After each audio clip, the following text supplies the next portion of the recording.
Salam saudara, kita kembali ke Abam episode 742 dari wanita usia 44 tahun, single.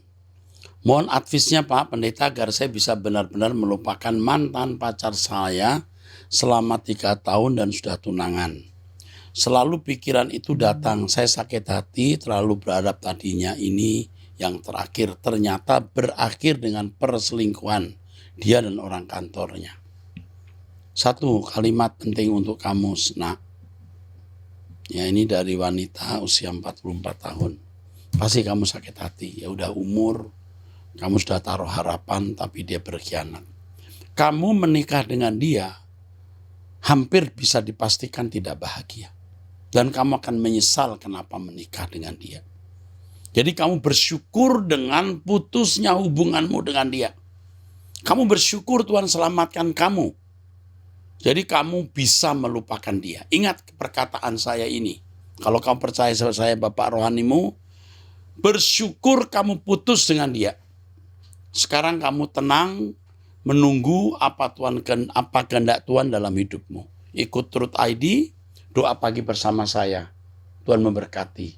Ya, Tuhan memberkati. Oke, berikutnya dari pria usia 14. Oh, anak 14 tahun. Om, saya mau bertanya lagi. Pemerintah sudah melarang kita untuk memberikan uang kepada pengemis.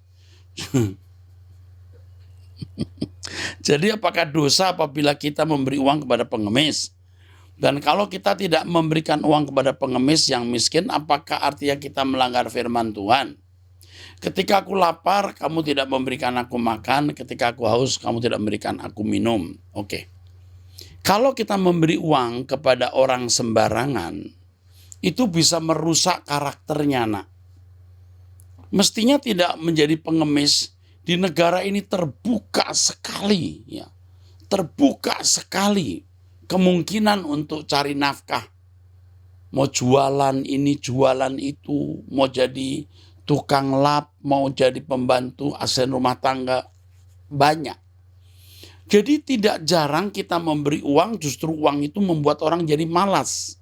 Dapat uang gampang begini dapat. Jadi tidak boleh sembarangan memberi uang. Hanya kadang-kadang, nah ini dia.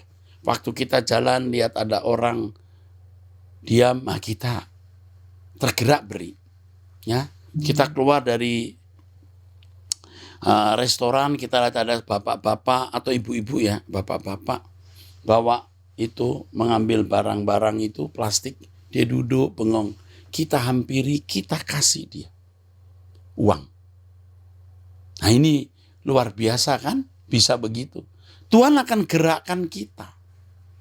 Ini kesaksian tapi jangan salah mengerti ya.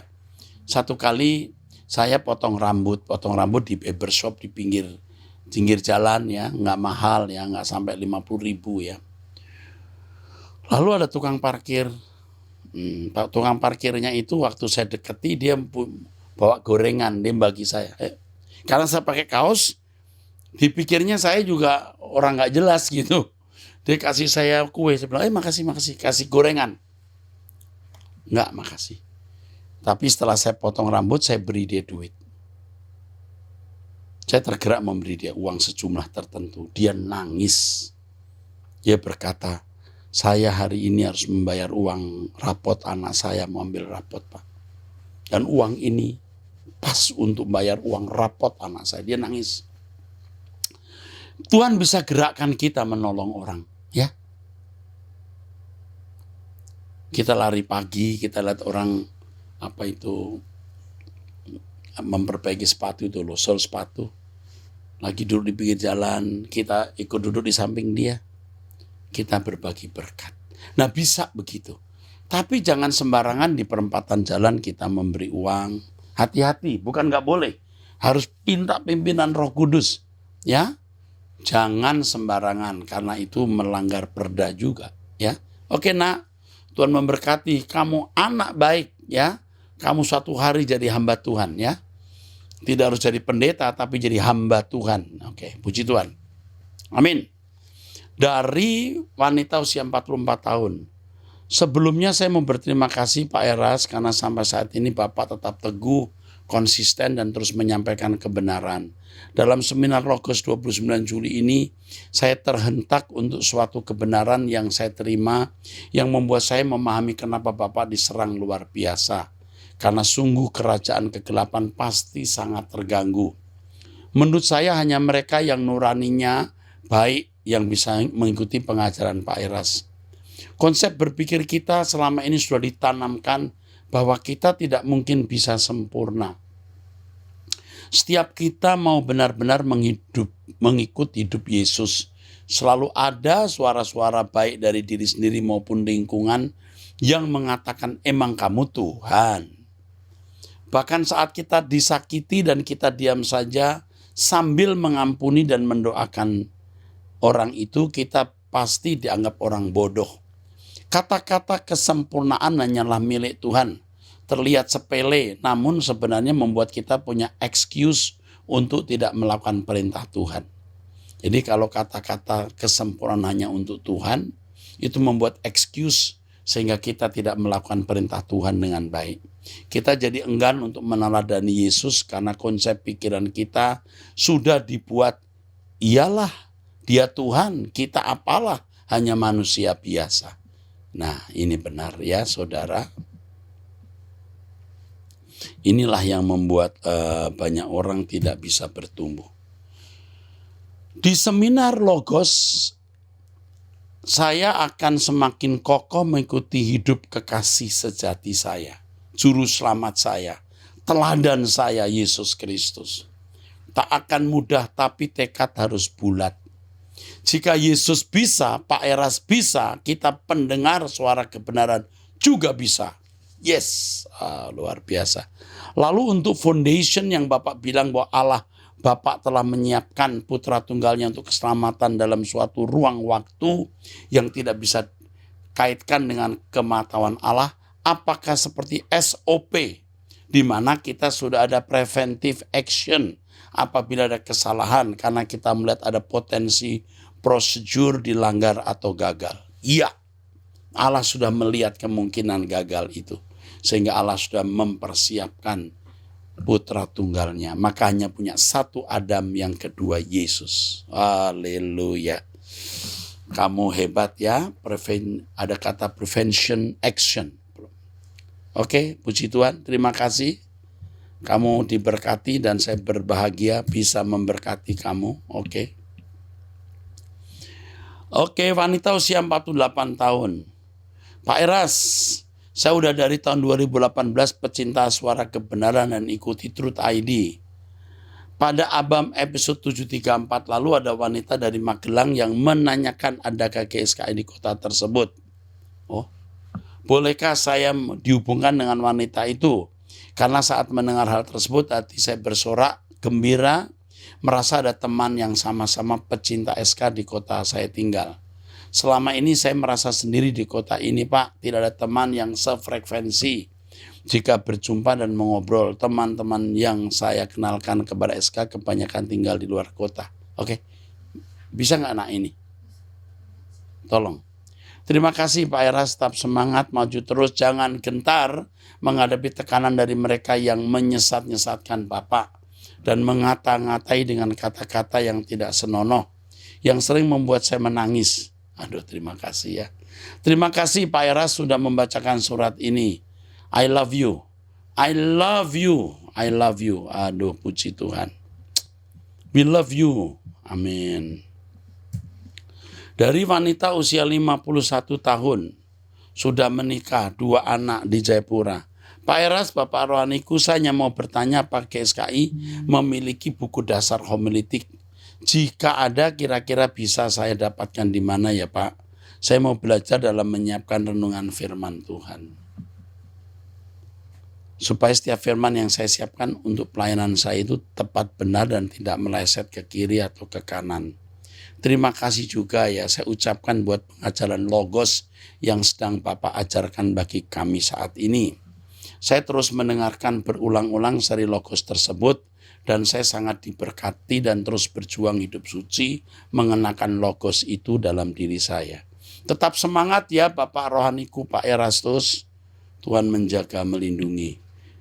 Ibu namanya Ibu Elizabeth ya, dari Jayapura.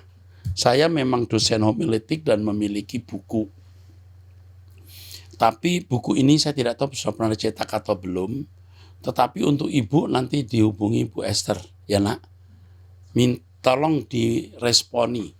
Tetapi kepada Ibu dan kepada semua yang lain, saya mau beritahu, khotbah yang baik itu tidak berkhotbah. Khotbah yang baik itu tidak berkhotbah. Saya dosen homiletik, dosen seni bicara dan punya bukunya. Tapi akhirnya saya mengerti khotbah yang baik bukan berkhotbah. Tetapi berbicara dari hati yang tulus. Dari kehidupan yang bersih setiap hari. Dari hati yang mencintai Tuhan. Itu khotbah yang baik. Jadi teknik-teknik khotbah yang namanya homiletik atau seni bicara justru seringkali membuat kita bisa berdiplomasi dan merusak ketulusan kita. Itu loh Bu yang saya mau bagikan. Tapi Ibu kalau mau buku saya enggak apa-apa. Saya ada satu tulisan mengenai bagaimana berkhotbah yang baik. Menyampaikan firman yang baik. Ya bukan bukunya tapi ada semacam makalah yang cukup banyak. Nanti akan saya kirimkan untuk Ibu. Tapi yang penting begini Bu, khotbah yang baik bukan berkhotbah. Seperti orang kalau khotbah itu ada bahasa khotbah, ada orator khotbah. Tulus saja seperti bicara di ruang tamu. Bapak Ibu, saudaraku, satu hal yang saya mau ingatkan kepada saudara bahwa kesetiaan itu harganya mahal. Nah itu gitu saja, nggak usah. Saudara sekalian, saya beritahu satu, nggak perlu itu bahasa khotbah namanya. Ya, oke. Saya kira cukup itu Ibu. Saya senang Ibu menanyakan hal ini. Nanti akan kami kirimkan ya. Menyampaikan firman dengan baik. Jadi bukan homiletik. Saya kira ada makalah mengenai bagaimana menyampaikan firman dengan baik. Dari wanita usia yang ke-57 menikah 3 anak di Bekasi. Saya berterima kasih sama Pak Eras melalui kebenaran yang Bapak ajarkan, saya banyak diubah. Pak Eras, anak saya yang kedua kuliah di Bali dan puji Tuhan awal tahun kemarin sudah diwisuda. Sewaktu mau kuliah ke Bali sebelum ikut ujian SBMPTN, kami konsultasi ke hamba Tuhan dan hasil doa Tuhan izinkan kuliah di Bali dengan disuruh membuat proposal yang isinya selama kuliah tidak akan melakukan seks bebas, narkoba, berbohong, dan lain-lain yang dilarang Tuhan. Puji Tuhan, di kuliah diterima di PTN di Bali. Seiring waktu ternyata dia langgar semua yang dia buat. Setelah tamat dia akui sama saya. Dan sekarang dia susah sekali untuk mendapat pekerjaan yang membuat dia frustasi dan membuat jiwanya tidak stabil dan kadang emosi. Saya jelaskan akibat melanggar, udah dia ucapkan, suruh baca Yesaya 59 ayat 1 dan 2. Ya, dosa membuat telinga Tuhan pendek, tangan Tuhan tidak terulur, kira-kira gitu ya, Yesaya 59. Yang saya mau tanyakan, apakah anak saya perlu diajak untuk pelepasan Pak? Siapa yang saya bisa hubungi? Oke. Sebenarnya Bu, anak Ibu tidak perlu pelepasan secara okultisme, mungkin tidak perlu. Tapi perlu dibina. Karena kalau begitu kami akan mengirimkan seorang konselor, ya. Bisa Pak Andris ya, bisa. Nanti kita bina. Ya, kita bina. Ya, bisa Pak Edi ya. Bisa beberapa hamba-hamba Tuhan. Kami mengasihi Ibu, kami akan membimbing anak Ibu. Tuhan berkati. Dari wanita usia 36 tahun. Pak Eras hamba Tuhan kita. Wow. Yesus Kristus yang kami kasihi. Sehubungan dengan pembahasan mengenai logos yang banyak ditentang orang dan dianggap tidak begitu signifikan terkait praktis hidup kudus dalam kehidupan sehari-hari seperti pandangan sekelompok orang. Saya di sini tidak menyampaikan bahwa itu tidak sepenuhnya benar. Saya Kristen sejak lahir yang rajin ke sekolah minggu dan pelayanan menjadi kakak sekolah minggu sampai sebelum saya menikah. Selama itu pula dalam hati saya sering bertanya-tanya mengenai pemahaman Tritunggal dan sesungguhnya saya tidak pernah paham. Oke, ini jujur ya. Banyak orang sampai mati tidak tahu apa itu Tritunggal.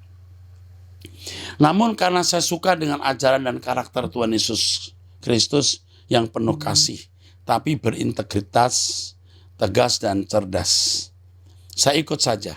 Hanya saja saya pernah berpikir kalau memang dia adalah 100% Allah Yahweh dan 100% manusia, tentu saja dia ras yang berbeda dengan saya dan manusia lainnya. Mungkin kami ras yang dilahirkan hanya 100% manusia dapat mengenakan kehidupan seorang Allah yang menjelma menjadi manusia? Nah, mungkin. Hanya saja memang semua pemikiran tersebut selalu padam dalam hati dan tidak pernah saya berani menyuarakannya. Mungkin juga karena standar hidup kudus yang dipikul orang Kristen terdengar tidak fair bagi sebagian orang yang berpikiran kritis.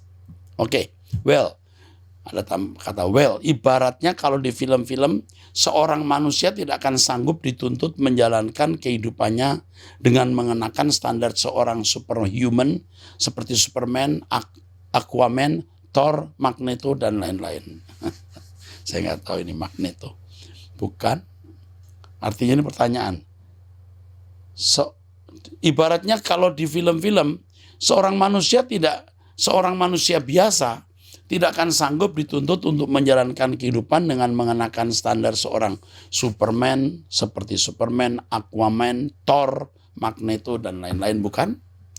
Bahkan sesudah mendengar seminar Logos saja, masih ada kesenjangan besar antara kami manusia biasa dengan manusia Yesus Kristus. Sebab Yesus dilahirkan dengan benih ilahi. Tapi keistimewaan status dilahirkan dari benih ilahi tersebut bisa dimengerti. Sebab beliau menjalankan tuntutan yang tidak bisa diselesaikan Adam, yang juga langsung dari benih ilahi.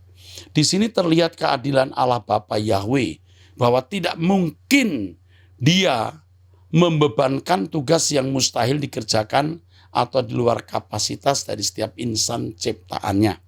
Dengan demikian dalam pandangan saya, seminar Logos seperti menyingkapkan kabut di hati dan mengubah mindset saya terhadap Allah Bapa Yahweh dan juga sikap saya sebagai seorang pengikut Yesus Kristus. Wow, indah. Hidup Yesus Kristus selama dia ada di bumi ini adalah contoh hidup manusia pertama yang sanggup memuaskan hati Bapa sehingga dia menjadi si sulung teladan kita. Dan kehidupan yang dituntut kepada kita sebagai orang Kristen yang merupakan pengikutnya adalah kehidupan sebagai saudara-saudari Tuhan Yesus Kristus. Kitalah anak-anak tengah atau mungkin anak-anak bungsu kali ya. Anak-anak tengah mungkin lebih cocok disematkan untuk para rasul dan kehidupan sang sulung Yesus Kristus dan para saudara-saudarinya. Inilah yang menjadi kesaksian yang memberatkan iblis dan para pengikutnya. Mereka terbukti bersalah terhadap Allah Bapa Yahweh dan harus dihukum dan tidak ada tempat lagi bagi mereka di kekekalan. Terpujilah Sang Allah Bapa Yahweh dan saudara sulung kita, Tuhan kita Yesus Kristus, dan juga Roh Kudus yang diberikan kepada setiap saudara-saudarinya untuk mengawal dan menuntun mereka sampai kesudahannya. Amin. Tetap semangat Pak Erastus dan segenap tim GSKI. Wow, nah ini tulisannya bagus banget nih. Bisa dipotong, bisa menjadi berapa menit, ya? Mungkin ditanyakan kepada yang membuat pertanyaan, setuju enggak? Gitu ya. Ini bagus sekali. Top tulisan Anda ini ya. Saya lihat dulu. Usia 36 tahun. Sudah menikah satu anak. Namanya Grace. Banyak orang namanya Grace ya. Jadi berani dibaca. Orang pasti tidak tahu siapa Grace ini. Karena Grace banyak sekali. Oke deh. Pak Wiknya pun anaknya Grace namanya ya. Oke, saya teruskan. Grace, thank you Grace. Wonderful, awesome, ya. Tulisannya bagus ya. Dari ibu rumah tangga usia 39 tahun. Pak Eras, Bapak rohani yang saya kasih, saya mengikuti khotbah Bapak dari tahun 2009 di Blackstir di Jakarta Pusat ya nak. Lamunte sampai saat ini Pak. Walaupun saat ini saya lebih banyak online karena saya tinggal jauh dari MAG Mall Arta Gading. Jauh dari Mall Arta Gading. Pak, saya ingin bertanya bagaimana cara berperang dengan daging dan perasaan saya sendiri untuk memaafkan ibu mertua saya. Saya menikah dengan suami sudah 12 tahun. Dari awal pacaran memang mertua saya tidak setuju dengan saya karena saya anak broken home, Pak. Mungkin kalau Bapak berkenan mengingat dahulu, Bapak pernah menghubungi suami saya untuk menawarkan menjadi wali di pernikahan kami. Bapak pernah menghubungi suami saya untuk menawarkan menjadi wali. Karena ibu mertua menolak untuk hadir. Ibu mertua jemaat setia Bapak saat ini. Wow. Saya merasa sulit menerima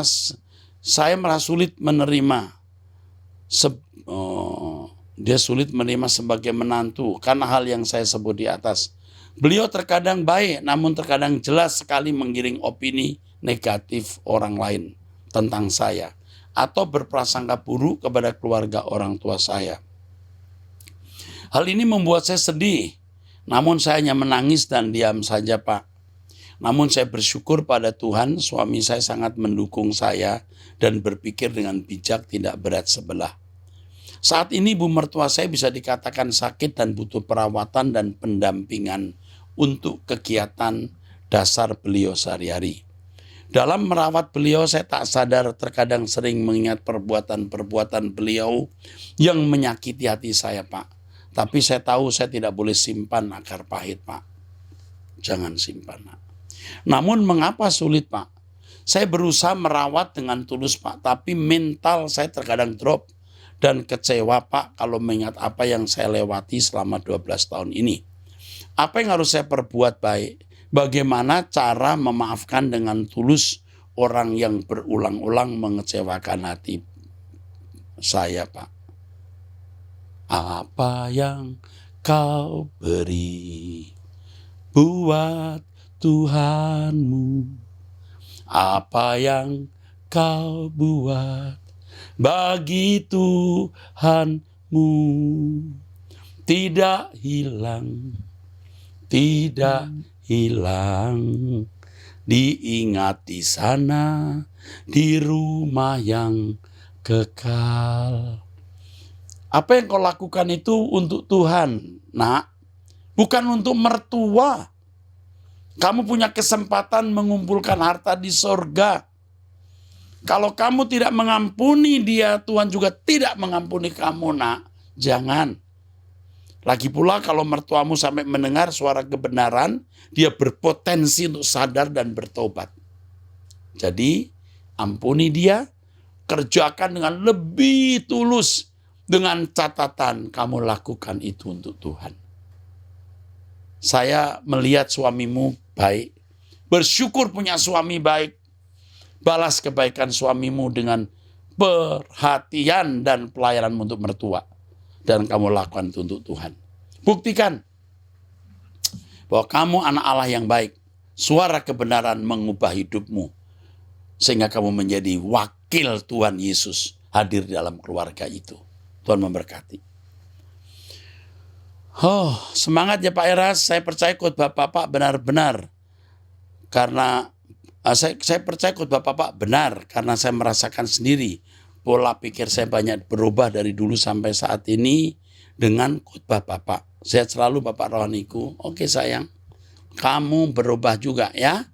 Selamat melayani mertuamu ya. Oke, bagus. Sip. Dari wanita usia 29 tahun menikah di Belitung.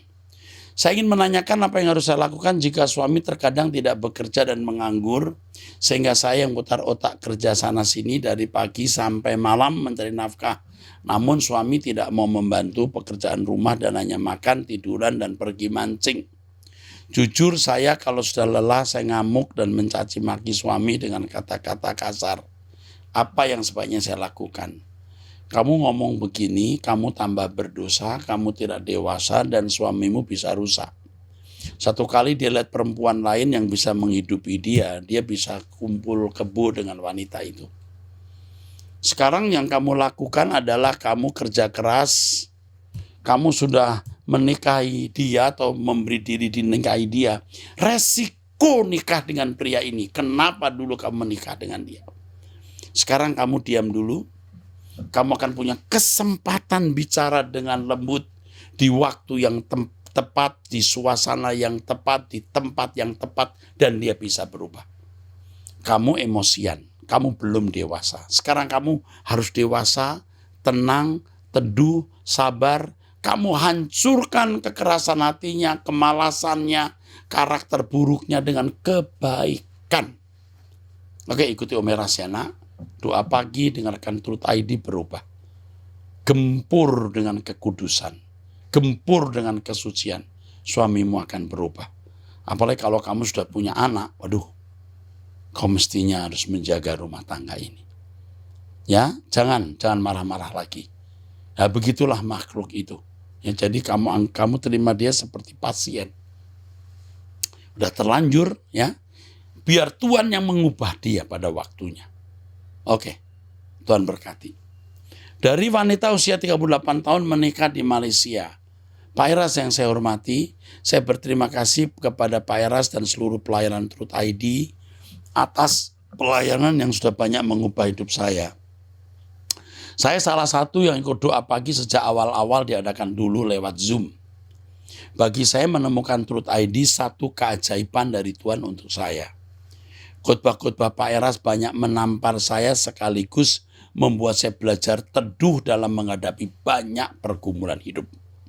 Saya sering mendengar khotbah-khotbah Pak Eras sambil buat kerja, masak, nyuci, olahraga, nyetir, dan sering meneteskan air mata saat dengar khotbah-khotbah Pak Eras atau lagu-lagu, terutama khotbah di Wanita Surgawi, sering tersentuh sampai meneteskan air mata. Ya. Ini menikah ya, perempuan 38 tahun menikah di Malaysia. Saya berasal dari suku Toraja, Sulawesi Selatan yang sangat kuat dengan tradisi adat istiadat, pesta pora, terutama pesta orang mati sebelum dikubur. Suku Toraja menyimpan mayat bertahun-tahun di rumah, bahkan ada yang berpuluh tahun baru dikubur. Suku Toraja mempercayai bahwa potong kerbau atau babi waktu pesta kematian itu sebagai tanda pengabdian, penghormatan terakhir kepada orang yang kita kasihi, dan mereka percaya bahwa kerbau-kerbau yang dipotong waktu pesta ya, jadi bekal si mati dalam perjalanan menuju alam baka atau kekekalan. Masalahnya Pak, dengan tradisi seperti itu membuat kami berhutang turun-temurun, karena waktu pesta diadakan keluarga-keluarga dan orang-orang di sekitar kampung akan datang dan membawa kerbau, babi, rokok, bir, yang semua itu menjadi hutang yang wajib dibayar waktu keluarga mereka ada yang meninggal atau anak menikah. Dan harga kerbau babi di Toraja bukan kaleng-kaleng Pak, artinya mahal. Kerbau yang bercorak belang-belang harganya bisa mencapai ratusan juta seekor. Yang kecil murah, paling murah 17 jutaan seekor. Yang parahnya hutang kerbau atau babi harus dibayar sama persis size badannya. Jadi contoh, 5 tahun yang lalu dia beli kerbau itu dengan harga 5 juta. Tapi beberapa tahun kemudian harga kerbau itu melonjak naik. Kadang saya nangis mendoakan hal ini Pak. Di satu sisi saya harus membalas kebaikan orang tua, tapi di satu sisi saya tidak mampu secara finansial dan takut dan takut hal ini melukai Tuhan kalau diikuti terus-menerus. Saya pernah berpikir seandainya saya punya kemampuan secara finansial, saya pengen membawa kedua orang tua saya keluar dari sana ke daerah lain, entah di mana gitu. Yang penting bebas dari ikatan tradisi adat istiadat begitu. Saya sudah lama bergumul dalam doa tentang hal ini. Saya sangat sedih melihat orang tua saya diperhamba hutang pesta-pesta adat dan tentu membebani kami anak-anaknya. Orang tua saya hanya petani, Pak. Hasilnya hanya cukup untuk makan. Jadi kalau ada hutang kerbau atau babi, kami anak-anaknya yang harus bayar. Saya benar-benar sedih melihat hampir semua suku Toraja diperhamba oleh hutang seperti ini turun-temurun. Pertanyaan saya, Pak, apakah adat istiadat tradisi suku Toraja ini bertentangan dengan ajaran Alkitab? Seperti tertulis dalam Markus 7 ayat 8. Apa yang harus saya lakukan, Pak? Terima kasih Pak Era, semua tim Truth buat pelayanannya. We love you, Pak. God bless you. Aduh. Begini, tradisi itu sebenarnya baik waktu dunia belum kacau seperti hari ini. Semua suasana masih normal. Orang punya babi, punya kerbau. Jadi kalau ada pesta orang bisa nyumbang kerbau, lain waktu kerbau juga disumbangkan. Itu baik. Tapi kalau dengan keyakinan kerbau menjadi bekal bagi yang mati, itu salah. Setelah kita menjadi Kristen, tentunya kita tidak menganut paham itu lagi. Dan dunia kita sekarang sudah berubah. Kalau seorang petani yang hidup hanya cukup makan dari hari ke hari, lalu harus mesti menyembelih kerbau babi dalam jumlah yang mungkin lebih dari satu. Wah, itu bunuh diri.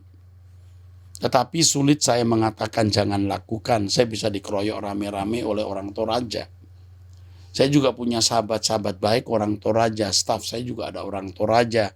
Saya juga punya teman-teman orang Toraja yang sangat baik. Tapi mereka pendeta. Saya pernah menyaksikan juga upacara seperti itu. Saya langsung ada di tempat itu. Ada jemaat yang meninggal, lalu mereka menyembelih sapi itu di depan mata saya. Mereka cakap sekali itu menyembelih sapi. Lalu apa yang harus kita lakukan? Jawaban saya cuma begini, bertanyalah kepada Tuhan dan ikuti apa yang Tuhan perintahkan dengan segala resikonya. Saya percaya si penanya sudah tahu apa yang harus dilakukan dan Roh Kudus pasti pimpin. Jangan takut terhadap siapapun, tapi takutlah hanya kepada Allah. Itu saja, haleluya. Yang terakhir, dari anak usia 14 tahun. Pak Erastus, sebelum saya bertanya saya ingin cerita. Mulai dari 3 hari yang lalu di pikiran saya selalu ada suara yang menyuruh saya untuk merokok. Tapi saya selalu menolak. Karena hal itu saya selalu tidak fokus saat belajar. Saya harus bagaimana ya Pak agar saya fokus kembali? Oke Dena, kamu harus fokus. Merokok itu merusak tubuh. Ya, tubuh kita bait Allah. Nanti kamu akan dibimbing ya oleh seorang pembina remaja. Akan telepon kamu ya nak. Oke, itu saja nak. Kamu mesti dibimbing nak. Oke, sampai jumpa, Tuhan memberkati di episode yang akan datang.